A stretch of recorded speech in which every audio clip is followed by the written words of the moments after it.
Heritage park সংলগ্ন জল সম্পদ দপ্তরে ডেপুটেশন প্রদান করল সারা ভারত কৃষক সভা। মূলত ৮ দফা দাবি আদায়ের লক্ষ্যে এদিন ডেপুটেশন প্রদান করা হয় জল সম্পদ দপ্তরে।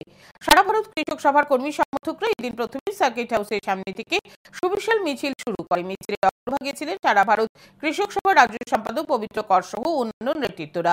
মিছিলটি হেরিটেজ পার্ক সংলগ্ন জল সম্পদ দপ্তরের সামনে গিয়ে শেষ হয়। সেখান থেকে এক প্রতিনিধির দল জল সম্পদ দপ্তরের কার্যালয়ে গিয়ে দপ্তরের অধিকর্তার নিকট ডেপুটেশন প্রদান করে। সারা ভারত কৃষক সভার রাজ্য সম্পাদক পবিত্র কর জানান, সারা ভারত কৃষক সভা পশ্চিম ত্রিপুরা জেলা কমিটির উদ্যোগে জল সম্পদ দপ্তরে ডেপুটেশন প্রদান করা হয়েছে। তিনি অভিযোগ করেন, বিগত ৫ থেকে ৬ বছরে সেচ ব্যবস্থার কোনো উন্নয়ন করা হয়নি।